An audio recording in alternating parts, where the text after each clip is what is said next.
يلا شبكان كسر رينجرو بر شبكان كسر رينجرو رومو تكتي كنو بليدي تيسني من 30 يتني ارجع في ابو خد كنو فيزا او جات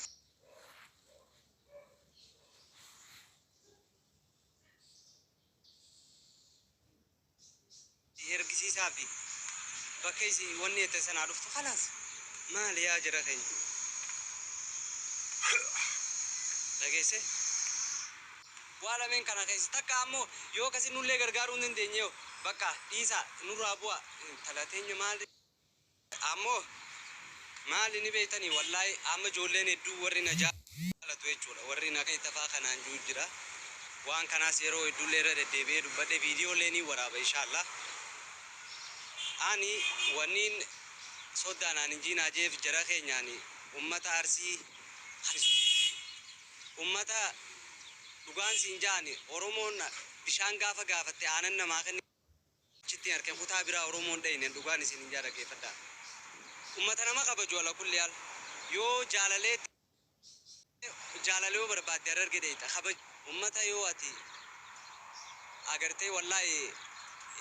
jechuun keessattuu soddaa waan jaamu ummata kabajaa qabu hin beeku kunoo akkasi kabajaa sayin arke sagateen asirraa tun gaafa ammoo soddaa Aichaan arrabsitu maqaa seelleen jibbeechu maaliif namichaatu tujee amini jaartii isaa maqaan amina jaan aminaa tana manaa gubdee mijaartiidha waddaa jedhake bakka caaya du'aayi godhan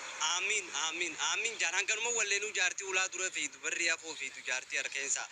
wadaaje kan ol seenu namicha osoo wadaaje keessa amin juu isii walleenuu hojjaa ni beeta shaayii wadaaja warra taa'ee du'aayi godhaa jiru tinan ani gaafaan amina jibbe amini odaa jalle jibbe jeejaan akasi ani gaafaan jara kana harkeen ummata kasi nama kabaju sana agartee joollee sagatee asiisee arrabsiisu sana ammoo gaafa agartu dhugaan sinjaa maqaa soddaa dhiisiti saa maqaa gaafa isaan dhaanuu irratti haqisuu barbaada liyan faanatti himuu barbaadan beete sigalee kana faanatti himuu barbaadan an ammoo ummata arsii waliin jiraadhe osoon jaartiin fuudhi naafin aboo obboleeyyan naan jaadha ani obboleessa keessanii soddaa miti naafi gosaa walitti dhiyaatan ani ilma oromooti ilma bareentu moonniin jee kasitti mormadheef waan kanaan arge liyannaa'u warri na beeku warri fira isii beekaan naaf kennan ani poolisii tiraafikaa warra sabureeti arsiidhanini kontiraata nama boqoojii geesseetiin ol deemu jira tiraafik naqabe eessa deemtanaan jee bara kanattiin firanii yaa'u warri soddaa jechuudha gaafa san osoo finfinnee ol deemu waan saniin qabadhee deemu jira eessaa deemta sargii deemta jaay soddumaan laalee deemaan jiru garuu soddaanii kabajnaati welcome akkasin fattashinillee sirraa hin dhorkaa dabri naan jeetti qofallaani ati kanaaf ootaa'e naan jee kana qofaa dubbattaa'e naan jee arsii biratti namni soddaa rukuti nu bira namni sitti dubbate nuti akka ilma keenyatti yookaan ammoo of caalaa gooneeti sirratti duunaa naan magaalaan gochaa'u miti maqaan kunu kabajaa qabaa hin jee ijoollee sagatee asii miidiyaa kanarraa yoo agartu maqaa arsii qabatte nama jibbisiifte jechuudha isin kabaju isin jaaladhu warri jecha kiyya sanitti gaabbitan yookaan jecha kiyya sanitti aartan mufatan namni kun kaleessa isin warra na kabajuunii miti warri waan kana jee warroota afaan isaanii yaadawan qabne warroota jireenya namaa keessa seenu warra gartee kadiir kophee qotorii akka nuti itti himne yaa'u surree qotorraa ogguree jechaadha liyannaa'u kabajaan qaban isaaniif amma akkee kabajaa maarreen jettu barnuti kabajaaf siin jenna jaan achuma jala deebi'anii laal barsanuu maqaa jaanii barreessaniiti naana akkana inshaallah naafi gaafa ni torkiin isii dalage dhufnee gartee eejensii barbaadan isii dubbisuu dandeessan biyya eejensii biyya keessaa warri barbaadan isii dubbisuu afoon anilla akkas koomentiin illee bareeduudha haa ta'u arrafu jiranii isaa galgala asumaan dhufaafan Ani yisiisuun fadhaa godha kanamni alla Kadir miidiyaa kana ol seenii ilaali naan jaamte ijoolleen dhufte.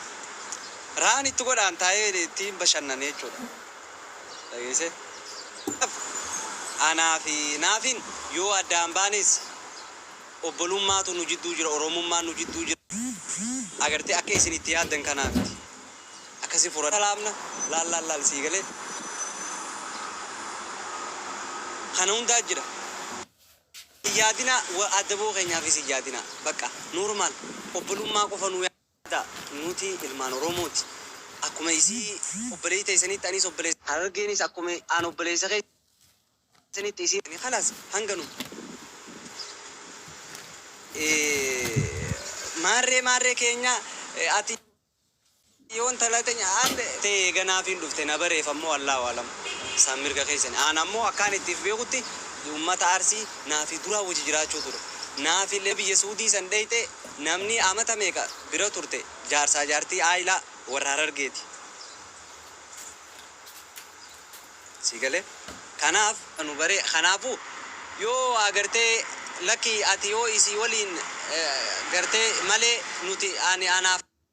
akkanan taatu naan jette yaa ati nuti isinii ta'uu baannus isin nuuf taatanii akka nuu ta'u isin fadhuudha Oromoodha Muslima ammas Kiristaana hunda keessaniitu isin fedhan ani ilma namaati sigale kanaaf akkaataa itti jiru anumaa dhiisa mirgatti ta'e bitatti ta'e shufeera taatee makiinaa takka keessaa yoo ta'e isin roqa keessaas baasa malee anis jireenya kiyya namatti kennuudhaaf gonkumaa'u yeroon qabu anumaatu akkaan ta'e cabsees beeysees kufees ka'ees kan akkaan akkatti naafin qabsoo naafin itti oli akkanuma nu laalaa isin laal Suudii irraa qabneeti shotaan nama citteessee mire achirraa qabnee Itoophiyaa ol geessin Itoophiyaa qabnee qaataa'u animaas gorsa dhageeffadha gorsa namaan fudhan gorsa nama akkamiitiin hin fudhanne keessattuu gorsa nama boruu kiyya tilmaamaa gorsa namni boruu kiyya laalaa fakkeenyaaf har'a aboo Kadiratti gaanama maarreedha anarra jeenna gorsa boruu kiyya tilmaamaa aboo san dhiisnurraa an kaleen gorsee bar kun nama dhaga'u jechuu deemaa bar ilaal durumaanuu gorsee ififaataan na gorse garuu boruu nama irra gorsite jireenya duniyaati akkanatti kan fakkeenyaaf namni tokko ati makiinaa karaa kanaan baasi jee jetteeni itti himte arra ammaaliin siin jee ati injiiniin gadi qabdee ilaalin yaadni isaa sanis karaan kunis ni haalaan maami kanaaf gaafa nama gorsitanillee boruu namaa tilmaa kaleessa akkasii kaleessa bara ati akkana turte kun warra laalga kanaaf irra caalaa waan kana uleen Dohaa keessa jirtan asumaan inshallah wanna meeshaalee biyyaa dhufte ta adda addaa jechaadha keessaa nu barreessaa fakkeenyaaf